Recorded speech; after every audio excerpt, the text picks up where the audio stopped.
வணக்கம். நீங்கள் இணைந்திருப்பது தினகரன் செய்தி பிரிவின் இரவு நேர பிரதான செய்தி அறிக்கையோடு. செய்தி தொகுப்பு தினகரன் செய்தி பிரிவு. செய்திகளை வாசிப்பவர் நீக்லாஸ் குறிஞ்சிகன். விரிவான செய்திகளுக்கு செல்ல முன் முதலில் தலைப்புச் செய்திகள். விடுதலை புலிகள் மீதான தடை அநியாயமானது என உலகத் தமிழர் பேரமைப்பின் தலைவர் பழ நெடுமாறன் கண்டனம். மக்களை தனித்தனியாக சந்திக்க திராணியற்றவர்களே பொது வேட்பாளர் தொடர்பில் பேசுவதாக இபிடிபியின் ஊடக பேச்சாளர் விசனம். நினைவேந்தல் தொடர்பில் ரணிலுக்கு கடும் எச்சரிக்கை விடுத்துள்ள ராஜவரோதயம் சம்பந்தன். சுமந்திரன் கூறியது அப்பட்டமான பொய்யென சுரேஷ் பிரேமச்சந்திரன் சீட்டம். இலங்கையில் எந்த ஒரு அரசாங்கத்தையும் கவிழ்க்கப் போவதில்லை என உறுதியளித்துள்ள அமெரிக்கா. இனி தொடர்பென விரிவான செய்திகள். விடுதலை புலிகள் இயக்கம் மீது தடையை நீடிப்பது எந்த வகையிலும் நீதியின் பால் பட்டதல்ல. அநீதியான இந்த தடை விதிப்பை வன்மையாக கண்டிப்பதாக உலகத் தமிழர் பேரமைப்பின் தலைவர் பழ நெடுமாறன் தெரிவித்துள்ளார். இந்திய அரசினால் தமிழீழ விடுதலை புலிகள் மீதான தடையை மேலும் 5 ஆண்டுகளுக்கு நீடிப்பதாக அறிவித்துள்ளது. இதனை கண்டித்து உலகத் தமிழர் பேரமைப்பின் தலைவர் பழ நெடுமாறன் இன்று புதன்கிழமை ஊடக அறிக்கை ஒன்றை வெளியிட்டுள்ளார். தமிழீழ விடுதலை புலிகள் மீதான தடையை மேலும் 5 ஆண்டுகளுக்கு நீடிப்பதாக இந்திய அரசின் உள்துறை அறிவித்துள்ளது. 2009ஆம் ஆண்டு இலங்கையில் நடைபெற்ற போர் முடிவுக்கு வந்த பிறகும் விடுதலை புலிகள் இயக்கம் தமிழீழ தனிநாட்டை கோரிக்கையை கைவிடவில்லை. அதற்கான ஆதரவு மற்றும் நிதி திரட்டல் வேலைகளில் தொடர்ந்து ஈடுபட்டு வருகிறது. விடுதலை புலிகளின் இயக்கம் தமிழ்நாட்டில் இரகசியமாக செயல்படுகிறது. அனைத்து தமிழர்களுக்குமான தனிநாடு என்ற கோரிக்கையில் இந்தியாவில் உள்ள தமிழ்நாட்டையும் சேர்த்துள்ளது. இந்தியாவின் இறையாண்மை, ஒருமைப்பாடு ஆகியவற்றுக்கு புலிகளின் நோக்கம் எதிரானது மட்டுமல்ல, இந்தியாவின் பாதுகாப்புக்கு அச்சுறுத்தலாகவும் உள்ளது. ஒரே பொய்யை திரும்ப திரும்ப கூறுவதன் மூலம் அதை மெய்யாக்கிவிடும் முயற்சியில் கடந்த காலங்களில் பதவியில் இருந்த இந்திய அரசுகளும் இப்போது பதவியில் இருக்கும் இந்திய அரசும் செயல்பட்டு வருகின்றன. இலங்கையில் தமிழர்கள் வாழும் வடக்கு கிழக்கு பகுதி மட்டுமே அடங்கிய தமிழ் கோரிக்கையை தமிழர் விடுதலை கூட்டணி போன்ற அறவழி போராட்டங்கள் நடத்திய அரசியல் கட்சிகளும் ஆயுத போராட்டம் நடத்திய போராளிகள் அமைப்புகளும் முன்வைத்தனவே தவிர ஒருபோதும் இந்தியாவில் உள்ள எந்த பகுதியின் மீதும் அவர்கள் உரிமை கொண்டாடவில்லை என்பது உலகறிந்த உண்மையாகும்.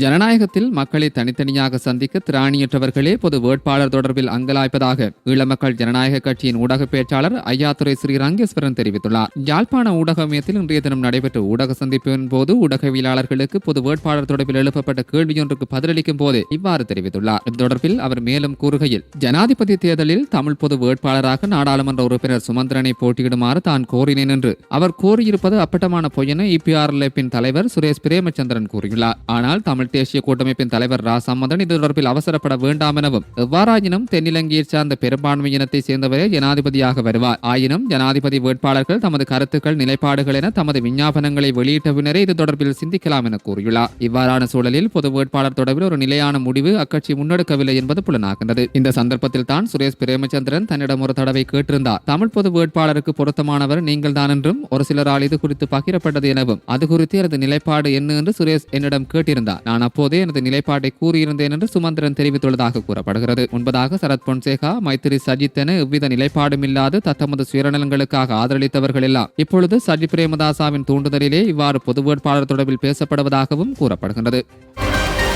வடக்கு கிழக்கில் வாழும் தமிழர்கள் 2009 பின்னர் தமது ஜனநாயக உரிமைகளை மட்டுமல்ல, தமது அடிப்படை மனித உரிமைகளை கூட போராடி பெற வேண்டியவர்களாகவே இருக்கின்றனர். அதிலும் கிழக்கு மாகாணத்தின் சம்பூர் போலீஸ் பிரிவானது மிக மோசமான ஜனநாயக மற்றும் மனித உரிமை பிறழ்வுகளுக்குள் மக்களை இட்டுச் செல்கிறது என்பதை தற்போதைய நிலைமைகள் தெளிவுபடுத்துகின்றன. உலகின் அனைத்து இனங்களும் தமக்கென கொண்டுள்ள சிறப்புரிமையான நினைவேந்தல் உரிமையினை எமது மக்களிடமிருந்து பறித்து அவர்களது மனவேதனைகளை புதைத்து உறவுகளை இழந்தோரை மனநோயாளிகளாக்கும் முழிசியலில் ஈடுபடுகிறது அரச இயந்திரம். கடந்த நவம்பர் மாதம் இலங்கையில் எந்த மாவட்டத்திலும் தடை செய்ய மாவீரர் நாள் நிகழ்வுகளுக்கு சம்பூரில் மட்டும் தடை விதிக்கப்பட்டிருந்தது. அதன் தொடர்ச்சியாக கடந்த ஞாயிற்றுக்கிழமை நினைவேந்தல் ஏற்பாட்டு குழுவுக்கு முள்ளிவாய்க்கால் நினைவேந்தல் செயற்பாடுகளை முன்னெடுப்பதற்கு தடை விதிப்பதாக மூதூர் நீதவான் நீதிமன்றினால் அறிவிக்கப்பட்டது. எனினும் மாவீரர் நாள் நினைவேந்தல் ஏற்பாட்டு குழுவுக்கும் முள்ளிவாய்க்கால் நினைவு கஞ்சி வழங்கும் செயற்பாட்டுக்கும் எவ்வித சம்பந்தமும் கிடையாது என்பதனை தடையுத்தரவை கொண்டு வந்த காவல்துறையினருக்கு தெளிவுபடுத்தப்பட்டதுடன் அன்று சேனையூர் பிள்ளையார் கோவிலில் பொதுமக்களால் முன்னெடுக்கப்பட்ட கஞ்சி வழங்கும் செயற்பாடும் நீதிமன்ற கட்டளைக்கேற்ப முடிவுறுத்தப்பட்டது. அன்றைய தினம் இரவு வேளையில் கஞ்சி வழங்கும் நிகழ்வில் கலந்து கொண்டிருந்தவர்களில் வீடுகளுக்குள் நுழைந்த சம்பூர் போலீசார் அவர்களை கைது செய்தனர். இச்செயற்பாட்டின் போது கணவரை யுத்தத்தில் இழந்த நிலையில் தாயும் 2 பெண் பிள்ளைகளும் வசித்த வீட்டுக்குள் நுழைந்த போலீசார் தாயை கைது செய்ய முயன்ற போது மகள் தடுக்க முற்பட்டதால் போலீசாருடன் ஏற்பட்ட வாக்குவாதம் முற்றி பல்கலைக்கழகத்துக்கு தெரிவான மாணவியான மகள் தற்கொலை செய்து கொள்ள முயன்றிருக்கிறார். இந்நிலையில் ஆண் போலீசார் தாயையும் மகளையும் மிக கேவலமாக மிருகங்களைப் போல நடந்து கொண்டு பெண் என்பதை கூட சிந்திக்காமல் வீதி வரை இழுத்துச் சென்று கைது செய்தமையானது பெண்ணிய அமைப்புகள் மற்றும் மனித உரிமை ஆர்வலர்களுக்கு பெரும் அதிர்ச்சி ஏற்படுத்தியுள்ளதாகவும் அந்த அறிக்கையில் கூறப்பட்டுள்ளது.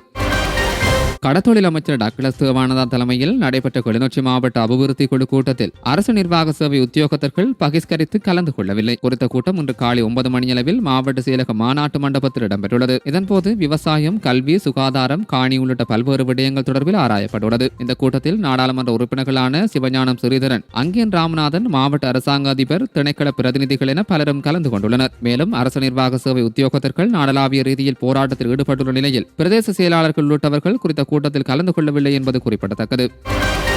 இலங்கையில் ஒரு செயல்பாட்டு உண்மை மற்றும் நல்லிணக்க வேலைத்திட்டம் உருவாக்கப்பட வேண்டும் என்பது முக்கியமானது என்று அமெரிக்கா தெரிவித்துள்ளது. இதனை எதிர்வரும் தேர்தல்களின் மூலம் தெரிவு செய்யப்படும் தலைவர்கள் நனவாக்குவார்கள் என எதிர்பார்ப்பதாக தெற்கு மற்றும் மத்திய ஆசிய விவகாரங்களுக்கான அமெரிக்க உதவி ராஜாங்க செயலர் குறிப்பிட்டுள்ளார். இலங்கையின் சிங்கள தொலைக்காட்சியோடு நடப்பு விவகார நிகழ்ச்சி ஒன்றில் பங்கேற்ற அவர் இந்த கருத்தை வெளியிட்டுள்ளார். தேசத்தின் உள் விவகாரங்களில் அமெரிக்கா தலையிடுகிறதா என்ற கேள்விக்கு பதிலளித்த அமெரிக்க அதிகாரி தாங்கள் எந்த அரசாங்கத்தையும் கவிழ்க்கப் போவதில்லை என்று உறுதியளித்துள்ளார். இலங்கையின் தற்போதைய கடன் மறுசீரமைப்பு செயல்முறையின் முன்னேற்றம் குறித்து அவர் பாராட்டுக்களை வெளியிட்டுள்ளார். அமெரிக்கா இலங்கையின் அபிவிருத்தியில் பங்காளியாக இருக்க தயாராக இருப்பதாகவும் நிதி ஆலோசனைகளை மற்றும் கடன்களை வழங்க தயாராக இருப்பதாகவும் அவர் தெரிவித்துள்ளார். தற்போது ஆலோசனை மற்றும் கடன் வழங்குவதே இலங்கைக்கு அமெரிக்கா வழங்கக்கூடிய மிகப்பெரிய ஆதரவு என்று அவர் குறிப்பிட்டுள்ளார். அத்துடன் இலங்கைக்குள் நியாயமான மற்றும் அமைதியான தேர்தல் நடத்தப்பட வேண்டும் என்பதை அமெரிக்கா விரும்புவதாகவும் அவர் மேலும் தெரிவித்துள்ளார்.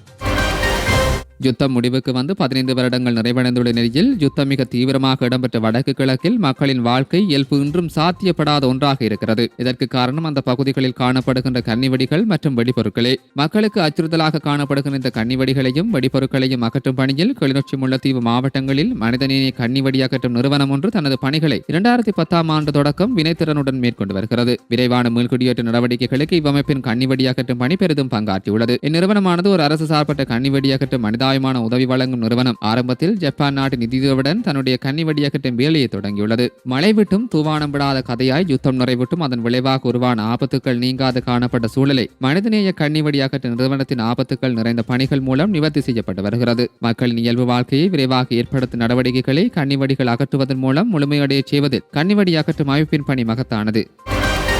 முள்ளிவாய்க்கால் நினைவு தினத்தை இந்து சமய முறைப்படி இறந்தவர்களின் சிராத்த தினத்திலேயே செய்ய வேண்டும் என்பதோடு மே 18ஆம் தேதி அதற்கான தகுந்த தினமல்ல என சிவசேனை அமைப்பினர் தெரிவித்துள்ளனர். யாழ்ப்பாண ஊடகமயத்தில் இடம்பெற்ற ஊடகவியலாளர் சந்திப்பின் போதே இவ்விடயத்தை குறிப்பிட்டுள்ளனர். மேலும் கூறுகையில் மே 18 அன்று நினைவேந்தல் நாள் என்று ஆங்கில நாட்காட்டியின் அடிப்படையில் தீர்மானிக்கப்பட்டது. இதை சைவ மக்களின் மீது செலுத்தி சைவ மக்களின் சிராத்த தினத்துக்கு நினைவேந்தல் என்று மற்றொரு பெயரையும் சூட்டி அனுஷ்டிப்பதை நாங்கள் ஏற்றுக்கொள்ள முடியாது. சிரார்த்தம் என்று சொன்னால் இறந்த ஆன்மாக்களுடைய சாந்திக்காக மிகச் சிரத்தையோடு செய்கின்ற செயல். அவ்வாறு நாங்கள் செய்வதாக இருந்தால் இதை நாம் மே 18 மேற்கொள்ள முடியாது என்றும் தெரிவித்துள்ளனர்.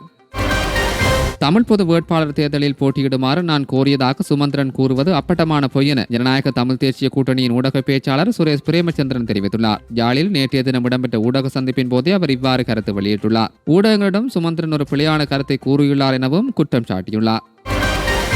நினைவேந்த நிகழ்வுகளுக்கு தடை ஏற்படுத்தி தமிழர்களை ஏறி மிதித்தால் கோட்டபாயவனின் நிலைதான் ரணிலுக்கு மேற்படும் என தமிழரசு கட்சியின் நாடாளுமன்ற உறுப்பினரான ராஜவரோதயம் சம்பந்தன் எச்சரித்துள்ளார். இறுதிப் போரில் உயிர் நீத்த தமது உறவுகளை நினைவேந்து தமிழ் மக்களுக்கு முழுமையான உரிமையுண்டு. அதனால் தான் முள்ளிவாய்க்கால் நினைவேந்தல் நிகழ்வை தமிழ் மக்கள் பகிரங்கமாக நடத்தி வருகிறார்கள். திருகோணமலை சம்பூரில் முள்ளிவாய்க்கால் கஞ்சியை பரிமாறிய 3 பெண்கள் உள்ளிட்ட 4 இரவு வேளையில் போலீசாரால் அடாத்தான முறையில் கைது செய்யப்பட்டு விளக்கமறியலில் வைக்கப்பட்டுள்ளார்கள். இதேபோன்று அம்பாறை மாவட்டம் கல்முனையிலும் முள்ளிவாய்க்கால் கஞ்சி வழங்கல் நிகழ்வுகளுக்கு போலீசார் தடை ஏற்பட்டு எனவே இவ்வாறான செயல்களை ஏற்றுக்கொள்ள முடியாதென ராஜவரோதயம் சம்பந்தன் மேலும் குறிப்பிட்டுள்ளார். திருகோணமலை சேனையூர் பகுதியில் முள்ளிவாய்க்காலில் இனப்படுகொலை செய்யப்பட்ட மக்களை நினைவு கூர்ந்தவர்களை அநாகரிகமான முறையில் கைது செய்த இலங்கை போலீசாரை அத்துமீறலை கண்டிப்பதாக இலங்கை கிழக்கு பல்கலைக்கழக கலை மற்றும் கலாசார பீட மாணவர் ஒன்றியம் தெரிவித்துள்ளது. முள்ளிவாய்க்கால் கஞ்சியை பகிர்ந்து நினைவு கூர்ந்ததற்காக 4 காவல்துறையினர் கைது செய்தமை குறித்து வெளியிட்ட கண்டன அறிக்கையிலேயே இந்த விடயம் குறிப்பிடப்பட்டுள்ளது. இந்த அறிக்கையில் மேலும் தெரிவிக்கப்பட்டுள்ள விடயங்களாக உரிமையை வேண்டி போராடிய ஒரு இனத்தின் மீது சர்வதேச நாடுகளை தவறாக வழிநடாத்தி இலங்கை அரசால் தமிழ் மக்கள் மீது மேற்கொள்ளப்பட்ட பாரிய இனவழிப்பினால் இறுதி 8 மாதங்களில் 1,46,679க்கு மேற்பட்டோர் கொல்லப்பட்டு வளைந்து காணாமலாக்கப்பட்டனர். அந்த வகையில் தடை செய்யப்பட்ட ஆயுதங்களை கொண்டு கொன்றொழிக்கப்பட்ட குழந்தைகள், சிறுவர்கள், அப்பாவி பொதுமக்களுக்கு 15 ஆண்டுகள் கழிந்தும் நீதி வழங்கப்படவில்லை. இந்த நிலையில் தமிழரின் உரிமைகள் இலங்கை அரசினால் அதன் ஆதரவில் இருந்தும் பெரும்பான்மை சமூகத்தினாலும் தொடர்ந்து மறுக்கப்பட்டு பறிக்கப்பட்டு வருகின்றன. அந்த வகையில் இலங்கை அரசினாலும் அரச படைகளாலும் கொன்று குவிக்கப்பட்ட மக்களை நினைவு கூறும் உரிமையிலும் இலங்கை அரசாங்கம் கை வைத்துள்ளது. முள்ளிவாய்க்காலில் படுகொலை செய்யப்பட்ட பொதுமக்களை நினைவு கூறும் முகமாக ஞாயிற்றுக்கிழமை திருகோணமலை, சம்பூர், சேனையூர், புவனகதி ஆலயத்தில் முள்ளிவாய்க்கால் கஞ்சி பரிமாற நிகழ்வு பொதுமக்களினால் முன்னெடுக்கப்பட்டிருந்தது. ஸ்ரீலங்காவின் எதிர்வரும் அதிபர் தேர்தலில் ரணிலின் வெற்றியை எவராலும் தடுக்க முடியாதென சப்ரகமோ மாகாண ஆளுநர் நவீன் திசாநாயக்க தெரிவித்துள்ளார். இதுகுறித்து அவர் மேலும் தெரிவிக்கையில், எதிர்வரும் அதிபர் தேர்தலில் களமிறங்க உள்ளதாக சஜித் பிரேமதாசா மற்றும் அனுரகுமார் திசாநாயக் ஆகியோர் அறிவித்துள்ளனர். அதேவேளை ரணில் விக்ரமசிங்கவும் அனைத்து கட்சிகளின் ஆதரவுடன் தேசிய வேட்பாளராக போட்டியிட உள்ளார். இவர்கள் மூவருமே பிரதான வேட்பாளர்கள். இவ்வாறு அதிபர் தேர்தலின் போது மும்முனை போட்டி நிலவும் என்பதால் எதிர்க்கட்சிகளின் வாக்குகள் சிதறும். இதுவும் ரணில் விக்ரமசிங்கவுக்கு வெற்றி வாய்ப்பாக அமையும். எனவே ரணில் விக்ரமசிங்கவின் வெற்றியை எவராலும் தடுக்க முடியாதென தெரிவித்துள்ளார். இத்துடன் தினகரனின் இரவு நேர பிரதான செய்தி அறிக்கை நிறைவடைந்தது. தினமும் முக்கிய செய்திகளை உடனுக்குடன் அறிந்து கொள்ள எம்மோடு இணைந்திருங்கள். மீண்டும் மற்றொரு செய்தியின் வாயிலாக சந்திக்கும் வரை நன்றி, வணக்கம்.